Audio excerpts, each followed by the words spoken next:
I'm Lauren McClellan, 34 years old, and at the time all of this happened, I thought my life was steady. Not exciting, not extraordinary, but stable. I worked as an IT consultant in a mid-sized city, decent income, good reputation, a routine most people would kill for, and for a long time I thought I was building a future with the man I loved. His name was Jacob. I met him 5 years before everything fell apart at a mutual friend's barbecue on a warm July afternoon. He was 29, then, vibrant in that effortless, charismatic way that made people lean in when he talked. He worked in marketing, constantly buzzing about campaigns, promotions, networking events, and dreams of climbing the corporate ladder. And me, I was instantly drawn in. He had this energy, this presence that made you feel like life could be bigger, faster, brighter, if only you ran beside him. We clicked fast. Too fast, maybe. A year later, we moved into an apartment together, the one I could afford on my salary, while he focused on chasing opportunities. From the very beginning, I was the committed one. I handled most of the bills so Jacob could breathe, dream, and plan his future. When he wanted to go back to grad school part-time for a marketing degree, I even picked up extra freelance work so he wouldn't drown in tuition debt. I'd drag myself home at night exhausted, then cook dinner anyway because he'd be drained from classes. On weekends, I'd plan small getaways for him to decompress. I was all in emotionally, financially, practically. I remember one early night vividly. Jacob was slumped over his laptop, shaking because he thought his presentation would tank. He said he didn't belong in marketing, that he wasn't talented enough that people would laugh at him. I stayed up with him until almost 3 in the morning, adjusting his slides, helping him rehearse, reminding him he was brilliant. When he finally calmed down, he hugged me and whispered, "Lauren, you're my rock." Back then, I believed him. I sacrificed promotions that required travel because Jacob said he couldn't handle the distance. We need stability, he'd insist, and I'd nod thinking we were building something enduring. But the last year, something changed. Not suddenly, but slowly, like a leak in the ceiling you don't notice until the floor warps. Jacob started coming home late from networking events, brushing off my questions with half-hearted explanations. His phone was always in his hand, messages popping up that made him laugh while I sat there feeling like an outsider in my own relationship. He began comparing me to people at work, especially one woman, Melissa, a high-performing sales manager, he claimed motivated him. "Melissa just closed this massive deal," he'd say. "She's flying to Europe next month. Ambition like that is rare." At first, I brushed it off. I didn't want to be the jealous girlfriend, but the comparisons grew sharper. "You're so predictable, Lauren. Same routine every day. Don't you ever get bored of being safe?" It stung, but instead of pulling away, I worked harder. I wanted us to be okay. I wanted the man I loved to stay. Our 5th anniversary was coming up, and I wanted to make it unforgettable. I booked his favorite Italian restaurant, the cozy one downtown with dim lighting and live violin on Fridays. I got him flowers, booked a private booth, and even bought a sleek watch he'd been eyeing online for months but never let himself buy. That morning, I sent him a message. "Can't wait for tonight. I love you." He replied with a heart emoji, nothing more. When I kissed him goodbye, he seemed distracted, barely present. We met directly after work. He walked in wearing a new sharp-cut suit I'd never seen before. He looked incredible and unusually distant. The moment he sat down, he was already checking his phone under the table. I handed him the flowers and wished him a happy anniversary. He smiled, but it didn't touch his eyes. We ordered appetizers, and I tried to talk about our future, maybe buying a home, traveling more, finally taking that promotion I'd been postponing. He nodded absently, eyes flickering to his phone again and again. Then halfway through the entree, he set his fork down and said, "Lauren, I have to go." Something came up at work. Last-minute pitch meeting. I blinked at him. "On our anniversary?" He rolled his eyes. "Don't start. Melissa needs me for this. It's important." Melissa. Always Melissa. My stomach twisted, but I refused to cause a scene. I hated confrontation. He knew it. He added, "She actually has vision. Unlike some people who play it safe all the time." He said it with a smirk like a joke, but I felt it like a blade sliding between my ribs. He stood, leaned down, and kissed my cheek quickly. "Don't wait up. If it runs late, I'll crash at a friend's." And then he left. I sat there staring at his half-eaten pasta, my own appetite gone the box with his anniversary watch burning a hole in my purse. The waiter gave me that pitying, soft-eyed look people reserve for abandoned spouses. I paid and left quietly. Back home, I paced the apartment replaying his words. Predictable, safe, complacent, boring. After everything I'd poured into him, was I really nothing more than a cushion, a convenience? An hour later, my phone buzzed. Don't wait up. I'm staying at her place tonight. We need to talk tomorrow, but honestly, I've outgrown this. Melissa gets me in ways you don't. Sorry, but it's over. Her place, Melissa's. My knees nearly buckled. No ambiguity, no room to pretend. He was cheating and dumping me via text on our anniversary night. I felt something inside me break cleanly like glass. A part of me wanted to respond, to scream, to beg, to demand an explanation, anything. But instead, something deeper took over, something cold, something tired. The next morning, I didn't cry. I acted. The phone was on my plan. The insurance, too. We weren't married. There were no legal entanglements. So I canceled his phone line immediately, removed him from my insurance, then packed every belonging he owned into labeled boxes, every shirt, every watch strap, even the framed diploma from the grad program I had funded. Around noon, I heard the lock rattle violently, then banging. Lauren, open up, my key isn't working. I opened the door only halfway, the chain still locked. Jacob stood there with smudged makeup from the night before, disheveled hair, and a dead phone in his hand. What the hell? Let me in, he snapped. Jacob, we need to talk, I said, echoing his own words. He crossed his arms, irritated. Yeah, about last night. It was impulsive, okay? Just open the door. My phone died, and why are my bags sitting out here like trash? I stared at him steadily. Impulsive. You texted me that you were staying at Melissa's place, that you'd outgrown me. He grimaced, defiant. Fine. Yes, Melissa, we've been seeing each other for a few months. She's exciting. She pushes me, makes me feel alive. You're just stagnant. My blood ran cold. He kept going as if rehearsed. You were smothering me. You baby me. Melissa treats me like an equal. She challenges me. Unlike you, who's content with mediocrity.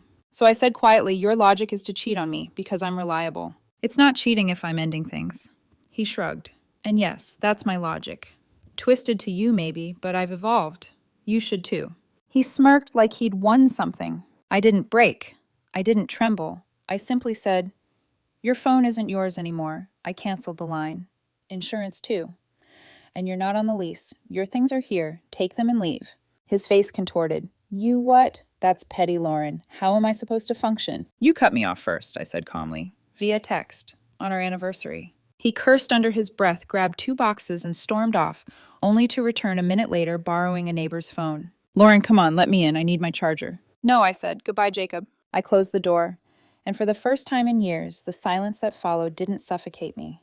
It freed me. The hours and days after Jacob left with those boxes blurred into something dreamlike, heavy, muted, unreal.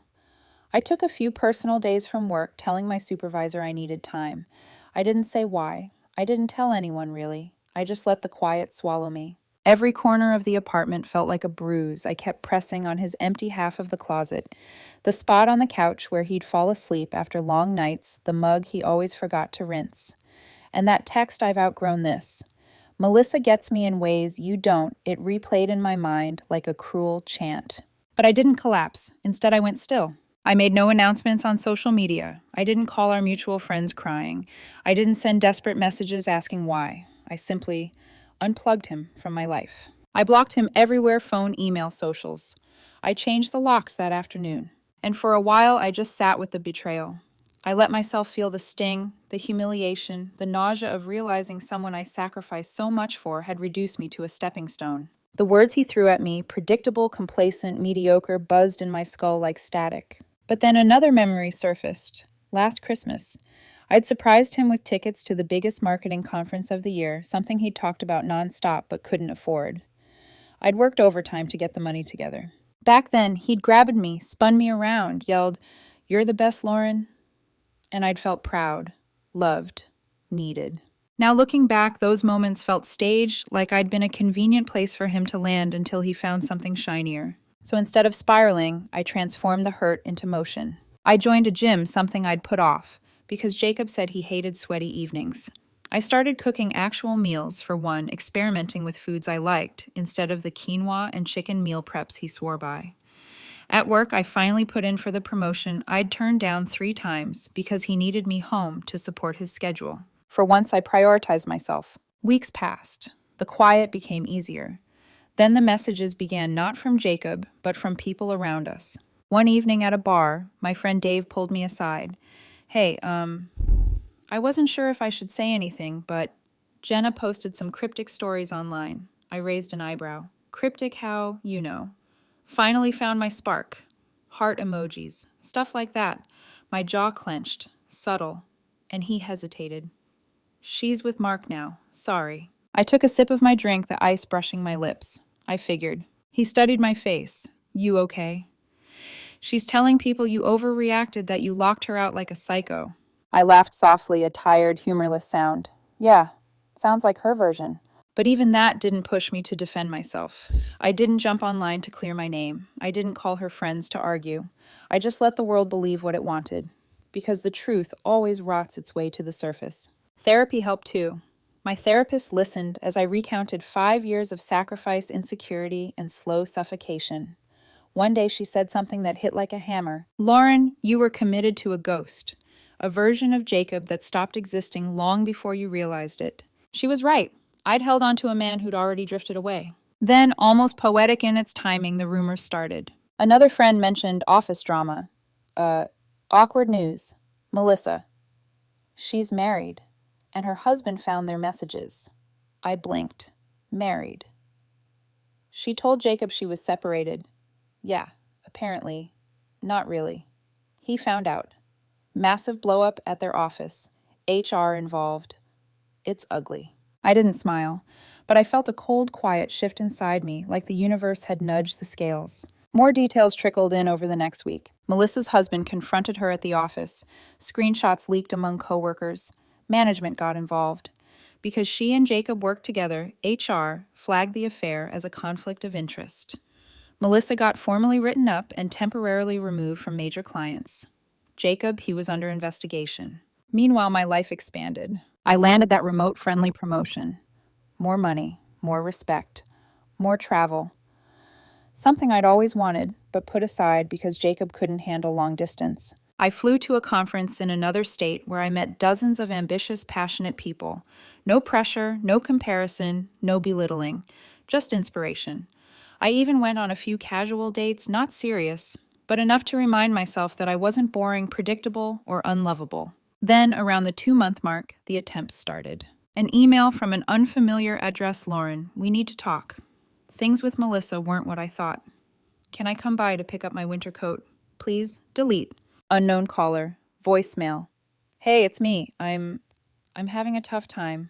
The job situation is bad. I miss our talks. Can we meet? Ignored. A call from his mother, Mrs. Harper, who always enabled Jacob's entitlement. Lauren, this is ridiculous. Jacob is struggling. You cutting him off is childish. Have a heart, dear. I kept my voice calm. Mrs. Harper, this isn't my responsibility anymore. Well, you were practically family, she snapped. He needs support. He cheated, I reminded her, on our anniversary. Oh, grow up. It was a fling. Men make mistakes. Don't be dramatic. He's not my problem, I said and hung up. Then a message relayed through a friend. Hey, Lauren. Jacob asked me to reach out. Says he's sorry. Wants closure. My reply was simple. Tell him no thanks.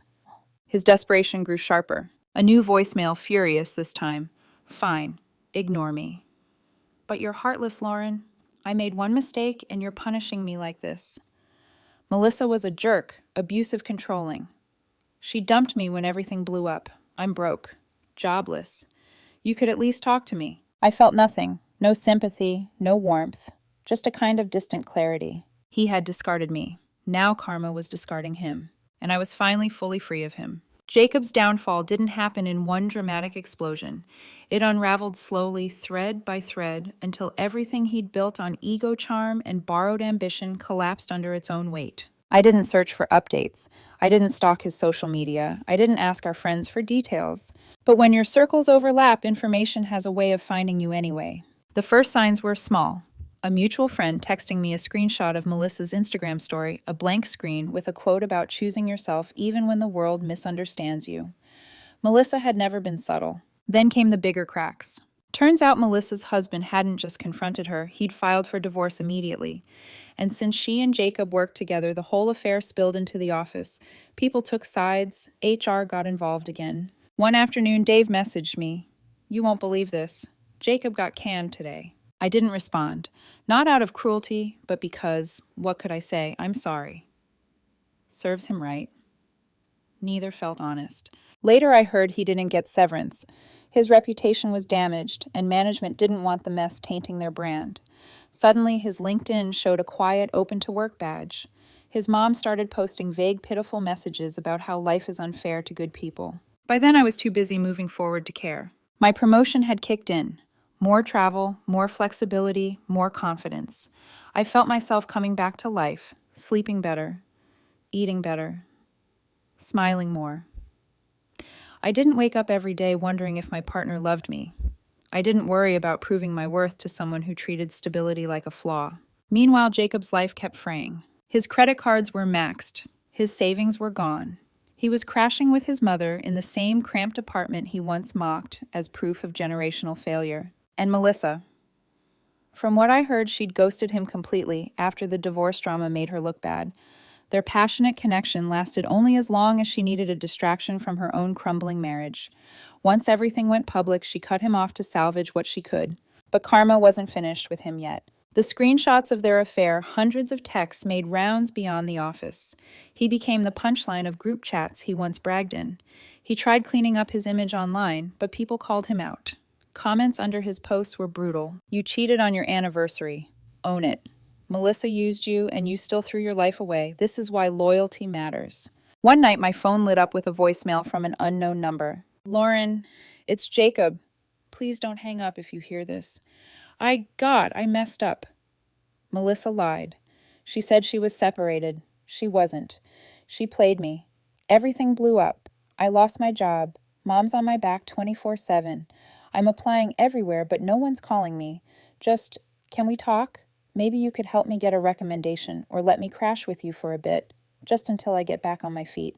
His voice was shaky, almost unrecognizable. I listened once, then deleted it. A few days later, another number, another voicemail. Lauren, come on, I said I'm sorry. One mistake. One. And you're acting like I killed someone. Remember everything we went through. You were always so understanding. I need that now, please. I didn't feel the sting I thought I would. No longing, no nostalgia. Just a cool silence settling over everything. Then came the ugly messages. Wow. Ignore me again. You know what, Melissa was right? You're cold. You're heartless. You think you're better than everyone because you have a stable job and play the innocent victim. You're probably alone anyway. I gave you the best years of my life, and this is how you repay me. You owe me. Owe him. I actually laughed when I heard that one. The entitlement was still alive and thriving even as his life burned down around him. More friends began reaching out. Hey, Jacob's been saying things about you online. Doesn't look good for him. He's ranting in group chats. People are leaving. Dude's spiraling. Hard. And then, like the final nail in the coffin, the truth came out about Melissa and Jacob's relationship. Not only had Melissa lied about being separated, she'd been emotionally manipulative. She'd pushed Jacob to cut ties with anyone who held him accountable. She'd isolated him, controlled their conversations, even threatened to expose private messages of his if he broke things off. They'd had screaming matches in public. At one point, a neighbor called the police after hearing shouting and what sounded like someone being shoved. There was almost a restraining order. They both avoided pressing charges to keep their reputations from getting worse.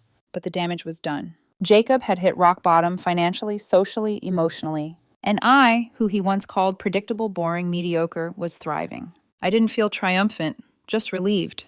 Like a storm that had hung over my head for years had finally passed, leaving clear skies behind. The calls, the emails, the begging, the anger, they all blended into background noise.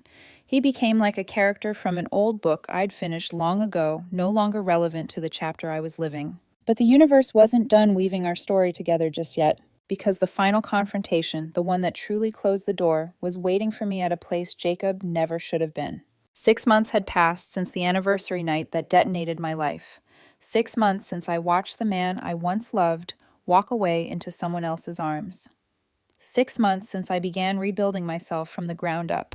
By then I had a new rhythm, a new peace, and unexpectedly, a new relationship. I met Daniel at that out-of-state conference, kind eyes, warm laugh, the kind of ambition that didn't trample others. He listened. He respected boundaries. He didn't make me feel predictable or mediocre or like my stability was some anchor dragging him down.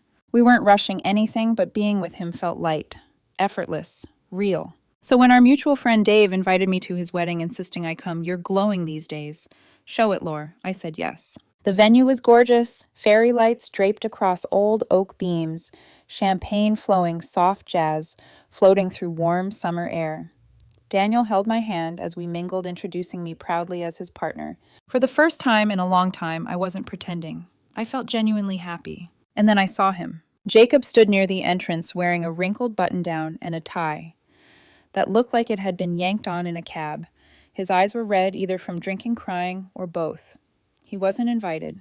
I knew at the instant I saw the way the staff glanced at him nervously. He spotted me, and he beelined across the room. "Lauren," he said breathlessly, "we need to talk. Now." Daniel looked at me, eyebrows raised in quiet concern. I squeezed his hand. "It's okay. I'll handle it." I followed Jacob outside to the garden string lights flickering above us, the muffled sound of celebration humming in the background. It was a beautiful place for closure or chaos. Jacob wasted no time. "Look at me," he said, gesturing at himself like a broken exhibit. "I'm a wreck. No job, no place of my own, nothing. Melissa ruined everything. She lied. She used me. She turned my whole life upside down." He ran a hand through his messy hair, voice trembling. "But seeing you here, you look happy, really happy, and it hit me what I lost. You were good to me, Lauren, better than I ever deserved." His eyes watered. "Please, let's try again. I'll do anything. I'll block Melissa. I'll get therapy. I'll change." He looked at me like I was the last rope dangling over a cliff. Then his gaze flicked toward the reception hall where Daniel was chatting with one of the bridesmaids. "Who's that?" Jacob snapped, bitterness flaring through the desperation. "You already replaced me after all that talk about loyalty." Ah, there it was. The hypocrisy, the entitlement, the ego. I took a small breath, a steadying breath, and looked him squarely in the eyes. "Jacob," I said quietly, "let's stick to the facts." He swallowed hard. "You ended us. You cheated. You humiliated me publicly. You lied again and again." Each sentence hit like a measured strike, not out of anger, but truth. "And everything that's happening to you now," I continued, "those are the consequences of your choices, not mine." He blinked rapidly, unable or unwilling to absorb it. "I've built a life without you," I added. "A better one, with people who value me for who I am, not what I can sacrifice." His voice cracked. "Lauren, please, just one more chance." "No," I said softly. "Go home, Jacob. Hold on to whatever dignity you still have left." He stared at me, lips quivering. Then his expression twisted with anger, the last weapon in his arsenal. "You'll regret this," he hissed. "You'll end up alone. People like you always do." I felt nothing. Not fear, not hurt, just a deep certainty. "I doubt it," I said. I turned and walked back toward the warm glow of the reception hall. Inside, Daniel looked up the moment I re-entered. His eyes, steady, kind, met mine. "You okay?" he asked. I smiled, truly smiled. Completely. He took my hand without needing to know the details, and we returned to the dance floor. Behind us, somewhere in the dark parking lot, Jacob disappeared, small, defeated, swallowed by the consequences of his own choices. I didn't look back, because the chapter hadn't just closed. It had closed itself. There were no more calls after that, no more emails, no more borrowed phones or angry voicemails. Jacob faded from our shared circles, from people's conversations, from relevance, and I kept thriving, stronger, clearer, freer than I had ever been. Sometimes life doesn't give you justice. Sometimes you have to create it yourself. But sometimes, beautifully poetically, karma handles it for you.